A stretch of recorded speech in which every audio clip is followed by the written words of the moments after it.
In talking about the control of microorganisms, and especially the control of very serious diseases like septicemia, in saving lives, this can be a tricky kind of thing, because a lot of times when patients present their signs and symptoms of their disease, it's not always completely clear what's going on. And what we have to be thinking about in microbiology is that we must be targeting exactly what the disease is. So a bacterial disease will not be treated the same way as a protozoal infection. Protozoal infection won't be treated the same way as a fungal infection, and same thing with viruses and other things. So we've got to know what we're dealing with as soon as possible. Getting the specimens, we've already talked about how important it is, the integrity of the specimens that are collected. Getting those specimens prior to giving any kind of treatment is going to be vital, because once you have gone down a path that you think that you're dealing with maybe a bacteria versus a protozoa versus whatever, once you've started treatment, then your specimens, that treatment often infuses the patient, and then the integrity of your specimens compromised. So you may never get to the appropriate diagnosis. So when a patient comes in presenting with any kind of infectious disease or disease caused by a microorganism, the first thing to do is to get all of those specimens that you think you possibly need prior to starting any chemotherapeutics. Antibiotics have been around for a long time. I hope you enjoyed the little story about Winston Churchill. The world would be a very different place if Winston Churchill had not been born. Same thing with Alexander Fleming, so I hope you enjoyed that. But Fleming wasn't really the first one that came up with chemotherapeutic. The term chemotherapeutic just simply means that it's any kind of chemical that could be used in therapy. So when we say chemotherapeutic, you might be talking about an antibiotic, you may be talking about an antiviral or an antifungal or antiprotozoal, so antihelminthic. So anything that can be used that's a chemical that can be used to treat a disease. Now what we understand is there's no such thing as getting a safe chemical introduced into the body. So all chemotherapeutics have some sort of side effects that are going to be happening. So the best scenario, the things that you really want to be looking at when you think about ideal antimicrobial drugs, is that you know what the diagnosis is, you have a definitive diagnosis, and you're treating that microorganism. You know what you're treating, because then you have narrowed down what you're treating, and usually if that's the case, then you have a drug that's going to have a higher therapeutic index, and we'll talk about that in just a second. So please pay attention to some of these characteristics of an ideal antimicrobial drug. I hope that they will make sense to you. And then you would also want to pay close attention to this terminology that's used, like what chemotherapy means, what antimicrobials mean, antibiotics, and some are semi-synthetic, some are synthetic drug.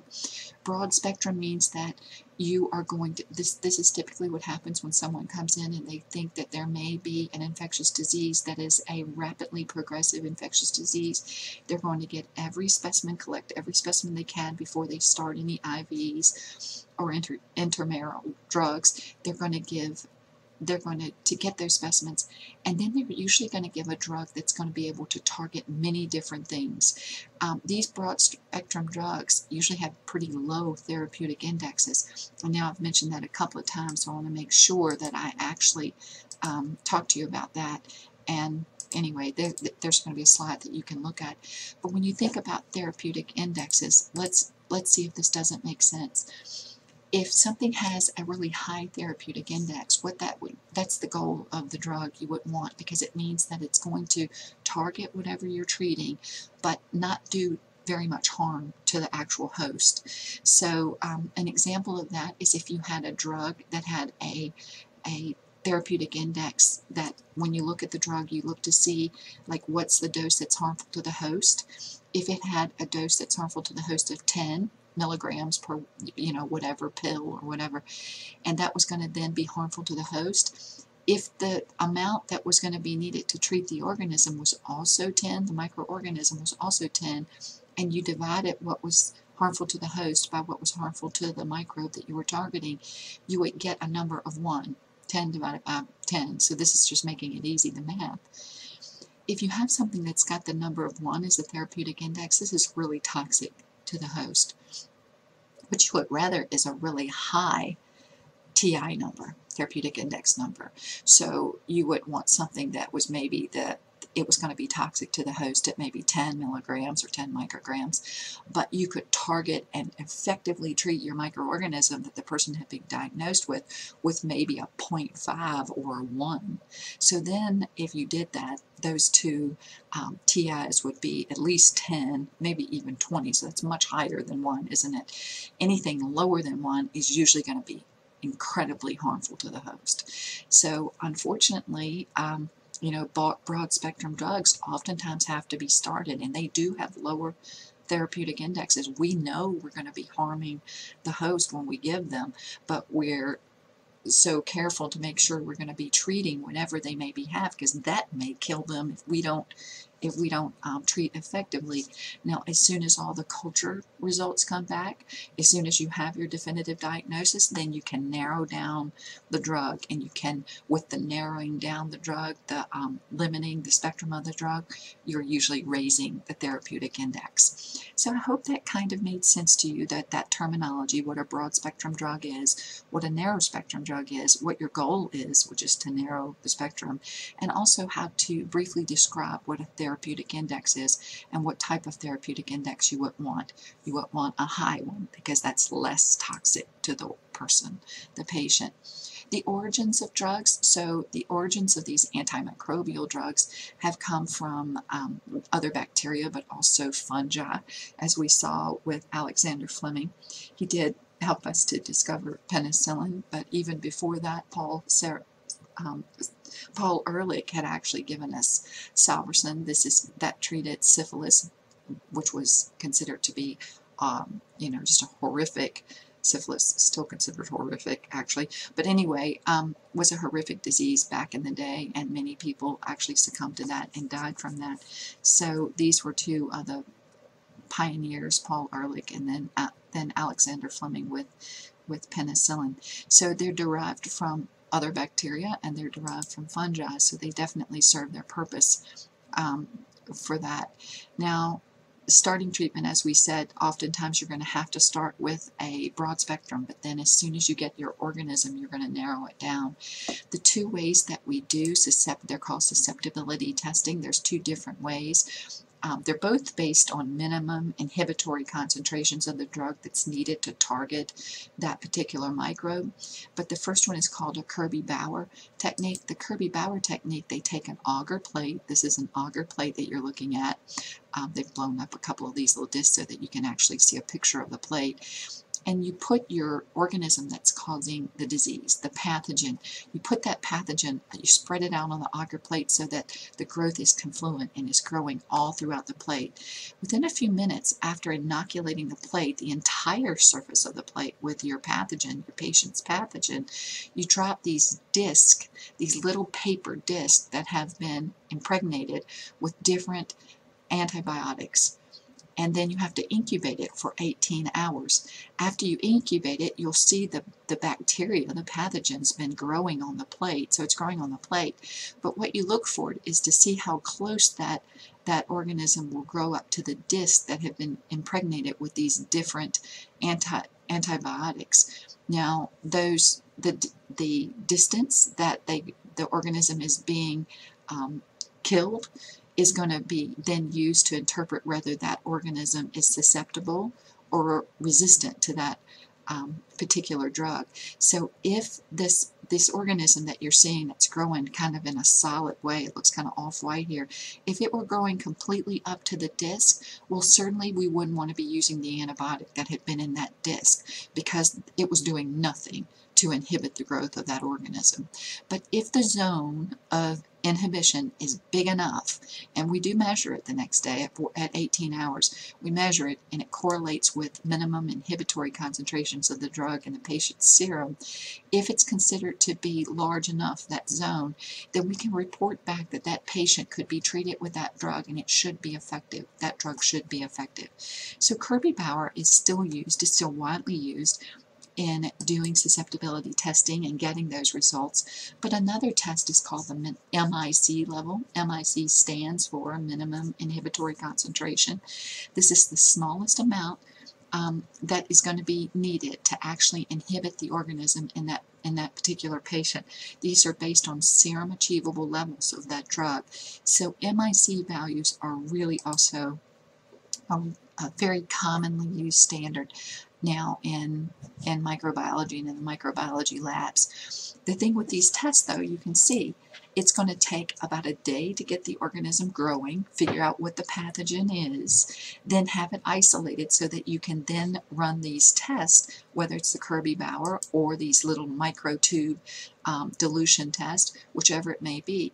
Then they're going to have to incubate another 18 hours. So you're about 48 hours out from where your patient came in ill. So you can see why someone might have to go on broad-spectrum antibiotics until these results, the Kirby-Bauer or the MIC level, comes back to the physician or the office so that you can then narrow the drug down and give them the one that's going to be the least toxic to them, having the highest therapeutic index. So this is how those tests are actually done, and these slides kind of go over the idea about how to use prescribing these drugs and exactly giving the right doses, because again, if misdosaging happens, and this can be just accidental, these drugs, I don't care how high their therapeutic index is, there's always going to be some harm to the patient. So definitely careful history has to go into this. You're going to have to figure out, like, is the drug systemic? It might be something that's just a skin on the skin. So obviously you wouldn't want to give somebody something that was not able to penetrate the skin. Infants, elderly, pregnant women are going to have very special precautions for them. There's no such thing. I know that a lot of women go when they're pregnant and they get a list of drugs that might be safe for them to take while they're pregnant. There's no such thing.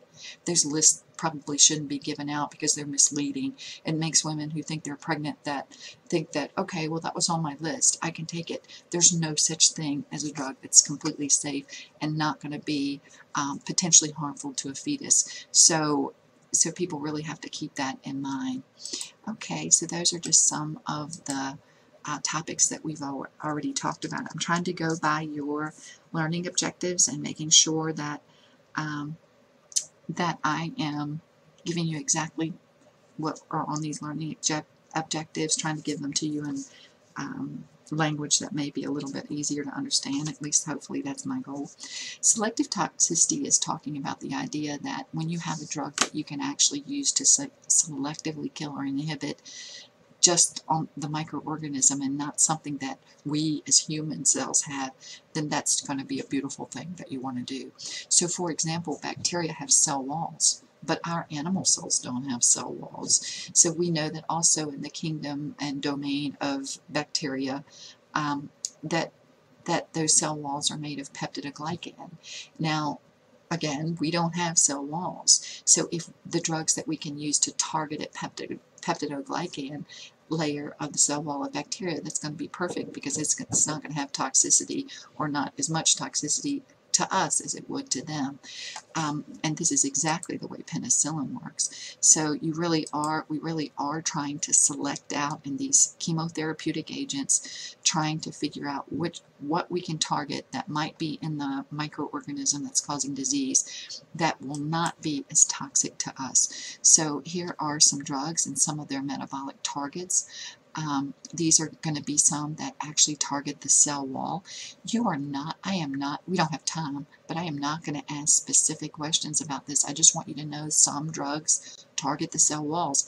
I do think it's a really good idea for you guys to actually look at some of the names of these drugs and be familiar with which ones are going to treat bacteria versus viruses versus fungi and protozoa, just to have an idea of the way that they sound, because you will, when you get to pharmacology, if you ever have a pharmacology class, you will be reintroduced to these drugs, and I want you to have at least seen them before. So again, some of these drugs specifically target cell walls.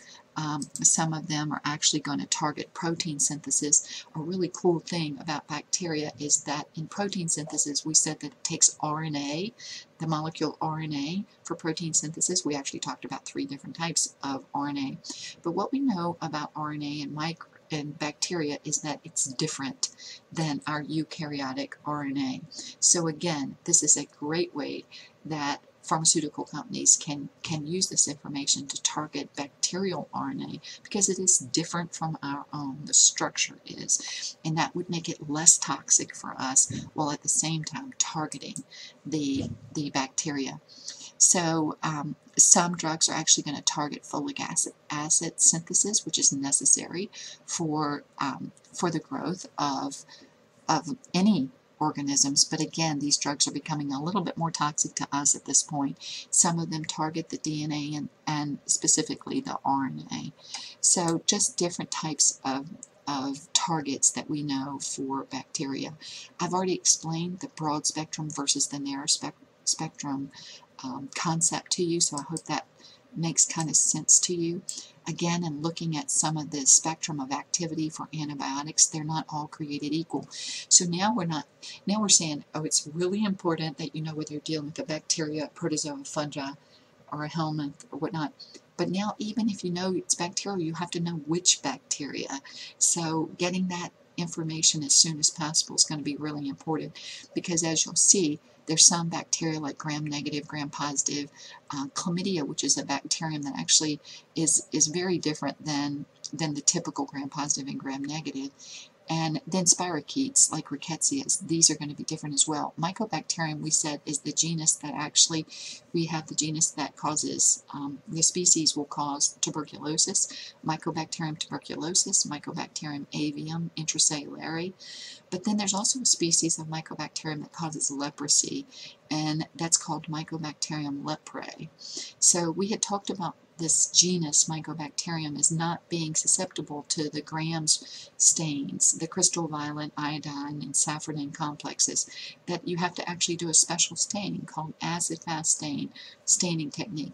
So again, this is a little bit of a more resistant microorganism, and I do think it's a good idea that you guys know that if somebody gets diagnosed with tuberculosis, you might already have heard of this, but if they get diagnosed with Mycobacterium, they're going to be on usually a combination of drugs. Those combinations is usually isoniazid and rifampin, and they're going to be on them for about 6 months. Those drugs do have a low therapeutic index, and that means that those patients, while they're taking those drugs, are going to have to come in usually with every 6 weeks and have their liver functions tested, because it's going to be toxic to them, and they're going to have to watch that really carefully. If something happens that makes it so that they're looking at those liver enzymes and the liver's being taxed too much, they're going to have to go a different route, and that can be very tricky for those patients. So this is a much tougher disease to treat than your typical urinary tract infection that may be caused from like Escherichia coli, E. coli. That is usually going to take just one drug, one treatment of the drug, one set of it, and you're going to be done. But again, some of these drugs you can see actually have multiple effects, but the more organisms they treat, usually the broader spectrum they are, which we said we understand means that they're going to have usually a little bit lower of a therapeutic index. It's a juggling game. And the thing about these antimicrobials, I want you all to understand, of course they've saved so many lives, millions of lives they've saved, but right now there's such an overuse of antimicrobials. It's actually estimated that only about 10 to 15% of the people who are put on an antibiotic actually need one. So, you know, that's not good. And we really need to actually help those numbers and make those numbers better. But anyway, okay, so we're going. Using antibiotics, we understand that using antibiotics are going to be, are actually going to hopefully be beneficial because you've proven that a person has a particular disease, that you know it's a definitive ID on that microbe, you know what you're treating, you're going to use it, it's going to take care of that particular one. But there's no such thing as an antibiotic that you can actually say, okay, you're going to take this antibiotic and it's only going to target that one organism, like if it's an E. coli causing a urinary tract infection, or if it's a Staph aureus causing some sort of cellulitis or boil, or what it might be. You can't tell the drug to just target that. It's going to target everything in your body, anything that's susceptible, including those normal microorganisms that were actually protecting you. So then, now your normal microbiome has been disturbed, and now because of that you're a little bit more susceptible to other things. So we know that bacteria live in communities. We had talked about how bacteria talk to each other, and that biofilms can actually form in the body. So when we think about like plaque on our teeth, that's a biofilm, the example of a biofilm. But unfortunately, we know that those biofilms can sometimes be protective for the microbes and even the potential pathogens. And we know antibiotics actually encourage the formation of these biofilms. So this is what this is actually talking about. As far as agents that treat fungal infections, fungi, protozoa, and helminths are all eukaryotic organisms. They have eukaryotic cells, which are the same as ours. So now when you're talking about antifungal agents, you understand that the therapeutic indexes are coming down. They're going to be lower. They're going to be more toxic to the host. So again, just take careful consideration in that you know what you're treating. You're trying to treat it as narrowly as you can so that it won't be as toxic to that particular patient. Some of the examples of these and then their actions, you can actually see some of these examples. Amphotericin B drug examples under this column are ones that you would want to just be familiar with. Again, I'm not going to ask you these. We don't really have the time to be specific in these, but these drug examples, these are some of their names, and you can see that they even sound a little bit different than the antibiotics that we use for bacteria. In treating protozoal infections, again, protozoal infections, these are going to be eukaryotic organisms, so therapeutic indexes are relatively low. But anyway, we do need to sometimes treat them because these diseases can be deadly. Malaria is actually kills more than 1 million people in the world every year. So this is a serious protozoal disease. Plasmodium, we said there are several species of Plasmodium that actually cause malaria. So quinolones, chloroquine, and primaquine, these are going to be some examples of those. And again, I think if you get used to looking at these names, they actually sound a little different, and I just want you to have heard of them. Metronidazole is also referred to as Flagyl, and some of you may have heard of Flagyl, but anyway, so its real name is metronidazole. This can be used for anaerobic bacterium, but it also has, so it can be used for anaerobic bacteria, but it also can be used for protozoa, and it often is. So a couple of the things, especially the most common one, is probably Trichomonas vaginalis, which is a very common sexually transmitted organism. It is a protozoa, so it causes a vaginitis or vaginosis, if you will. The genus and species is Trichomonas vaginalis. It is susceptible to Flagyl. This drug, though, and if you've ever been familiar with it or known anybody that got treated with it, Flagyl or metronidazole can actually cause you to be really sick, especially if you have, if you take in any alcohol. So if even like a sip of beer, even something like that, could cause you to be violently nauseous and whatnot. They can also be used to treat intestinal amoeba infections that, like Entamoeba histolytica, that you may encounter if you've traveled to Central or South America. That's where this amoeba comes from. And Giardia lamblia, giardiasis, is a disease that's caused from Giardia lamblia, a protozoa that's common in this area. It's in all the water sources here. It's in all this creeks and rivers and lakes, and so it's a pretty common protozoal infection of the gut. This protozoa can live up in the higher part of the small intestines and cause intermittent diarrhea with stomach cramping and whatnot, and then also it actually can also cause constipation, so intermittent diarrhea with constipation, then a very foul smelling stool. Luckily, most people's immune systems, they get rid of this on their own. But if it's bad enough, or if a person has a serious enough infection, they're going to need to be treated. Okay. And then helminthic infections. We said these helminths are actually in the animal kingdom.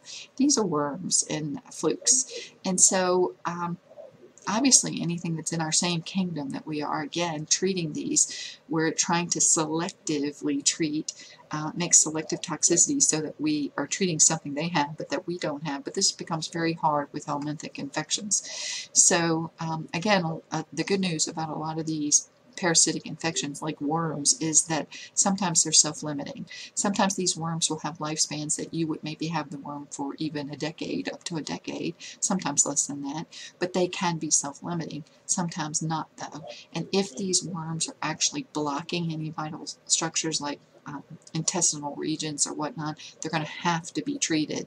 So, so this is something that you could think about though. So ivermectin is one that is really, really common. Is it an agent that's used to treat these helminthic infections? So this is a fairly common one.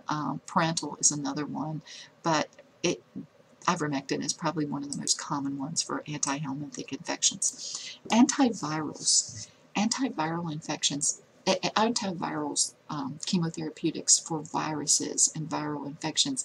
You can imagine if a virus is a parasite, an obligate parasite that's living inside of your host cell, maybe you can imagine how tricky this is to treat the virus, because to treat the virus you'd have to kill the host cell. So these antiviral agents, and we still don't have great antiviral agents. You all know that there's still no treatment really for the common cold, is there? But as far as treatment goes, what they're going to try to, the treatments that they try to do is try to keep the virus from actually entering into the cells. So there's going to be those steps that they try to take. But the best hope that we have are with vaccines. We'll talk about vaccines next in our next little series of information that we look at, but this is our best hope for controlling viral infections, especially deadly viral infections that can actually, just be devastating to a person. We're still working on an immunization, a vaccine for AIDS. They've had some good results fairly recently, but still there's not one that is on the mass market at this time. So anyway, those are antivirals, and maybe it makes really good sense to you that you understand that that you just have to be careful in thinking about what drugs you're going to treat. First of all, though, you've got to know what your diagnosis is. If you're treating with an antibiotic and the person doesn't have a bacterial infection, all antibiotics, even narrow spectrum ones, decrease your own immune system. So you're doing harm. You've got to know what you're dealing with and use the right treatment. It's going to be vital in making sure that you're doing no harm to the patient. As far as some problems that we're seeing, we do understand that we have now so many antibiotics that organisms are resistant to them. So it's incredibly expensive in developing an antibiotic for a particular microorganism, and so the economics does play a role. And as much as we may be frustrated about pharmaceutical companies and the cost of our medications, it's really expensive to do the research, because for every 100 things they test, maybe only one of those drugs are going to be effective. So all that other research, all the other testing, all the other time and money that went into that really was for naught and not any good. So that really is a problem. The organisms that we're becoming the most concerned about, everyone has heard of MRSA, and I had wanted you all to know what that stood for: methicillin-resistant Staphylococcus aureus. Make sure you know what that stands for. But there's another Staph aureus that, when we have a MRSA, a methicillin-resistant Staph aureus, it means it's resistant not just to methicillin, but all those drugs that are in that family. So one of the only things we can use to treat that is something called vancomycin. But now, we have a vancomycin-resistant Staphylococcus aureus. We also have, and I want you all to know this, it's not on your list, but I want you to know this, it's called VRE, and that stands for vancomycin-resistant Enterococci. Enterococci are in the Streptococcus family. They're normal flora in your colon, in your gut, so they're there, and they're very common organisms that become opportunistic pathogens in patients who are immunocompromised. So what we see enterococci causing are things like subacute bacterial endocarditis, or these infections that end up lingering and that can often be the end of that particular patient. And now we have vancomycin-resistant streptococci. Streptococci had been very easy to treat. We had not many problems with that, but now we have urgent problems with that. Again, Streptococci group A, which is Streptococcus pyogenes, that had been incredibly sensitive to any of the penicillins, but now we're seeing that we're seeing pockets in our country where this is becoming resistant to even the most basic drugs that are used for it. Clindamycin-resistant group B strep. Group B streptococcus is actually the genus A. galactiae, Streptococcus A. galactiae. This can cause meningitis of the newborn. We'll talk about that later on in the session here, but not in this session, but later on in your study. So these are things that we never had problems for until very recently, and they're definitely becoming serious. Neisseria gonorrhea, you can imagine what this causes. This causes gonorrhea. The good news about gonorrhea, the disease gonorrhea, is that it is a bacteria that we can treat, but now we're seeing little pockets of resistance where we're seeing people with little outbreaks of infections where it's not being easily treated, so it's becoming more and more resistant. So this is a problem, as you can imagine, because with the resistance that's coming, it's also becoming more numbers, because people think they were treated, but they really weren't, so they're still spreading the disease. Clostridium difficile, this is often referred to as a C. diff infection. C. diff infections happen because people get put on antibiotics. Maybe they get put on antibiotics for something else, a sinus infection or urinary tract infection, you know, whatever. As we said, most infections are being misused, antibiotics are being misused. But anyway, they get put on antibiotics, and then all of a sudden they have a very serious GI problem happening. Incredible pain, incontinent diarrhea. They can't control the diarrhea. Their bowels are very loose. The stool itself, the feces itself, is actually, there's no nutrition happening. So it's almost like water in consistency.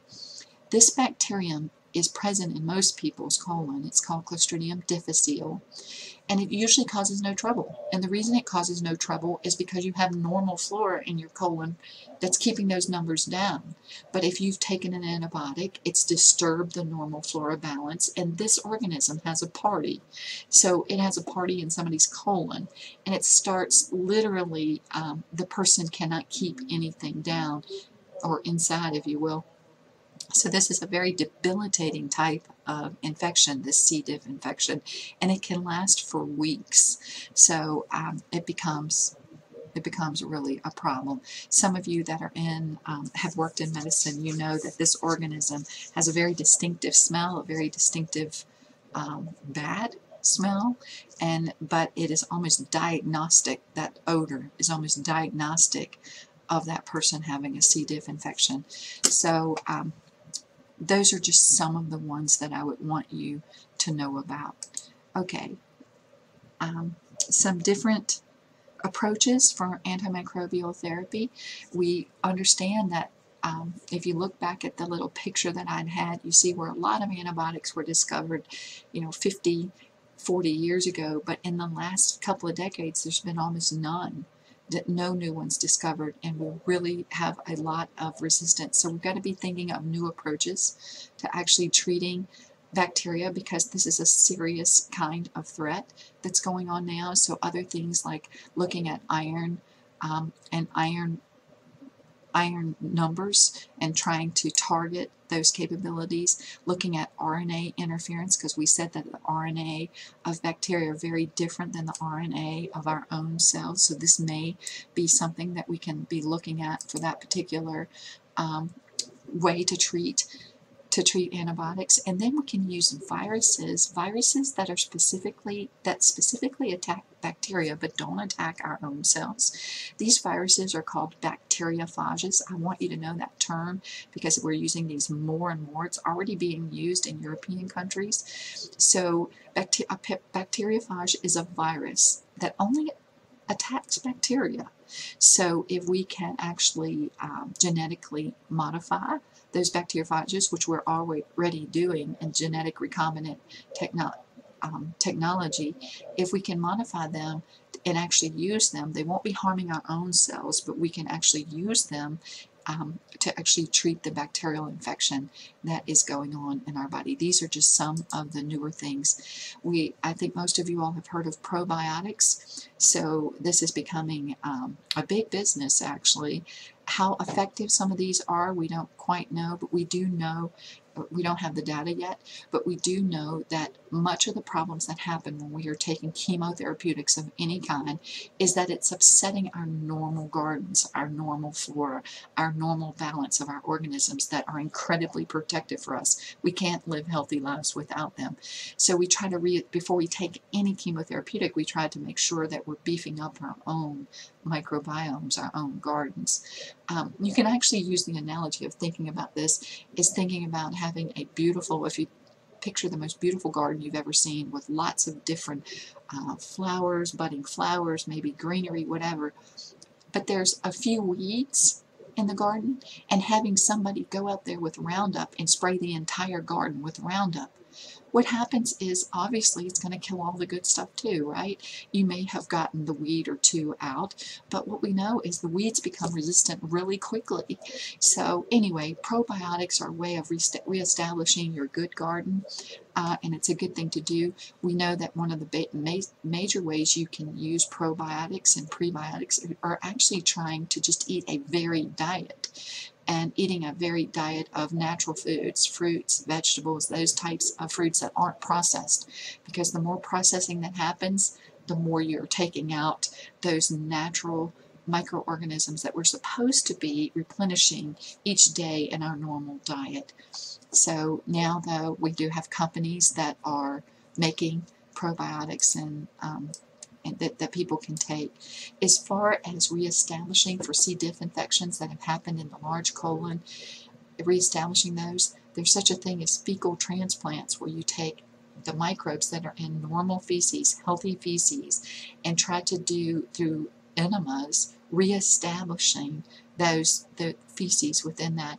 That would be the quickest way to do it, but obviously you have to be very careful with that because you can't get human feces donors because there would be the risk of transferring some sort of hidden disease between human donors. But there are some Canadian researchers that have just patented some pills, some Teflon-coated pills that have microbes, the microbes that are usually in someone's colon, in somebody's feces.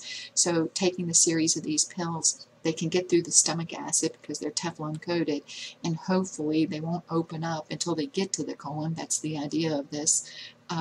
But obviously you can see where maybe this idea of fecal enema transplants would be the quickest way to go with that. So you heard it here, maybe not first, but heard it here. Okay, so selective toxicity. Some of the things that we know can be toxic. The liver is a filter of our blood, so the kidneys are also a major filtering system. So the kidneys and the liver are the two most at risk for damage when someone is taking any kind of chemotherapeutic.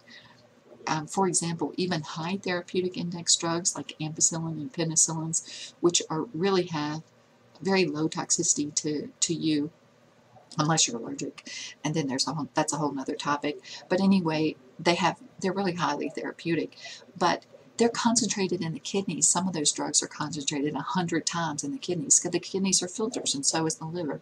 So because the kidneys and liver filter everything that's going on, people should be careful what they put in their bodies, because it's going to get filtered by these, and these are going to be the two organisms most at risk. Certainly can affect the GI system, cardiovascular system, all the systems you're seeing here can affect.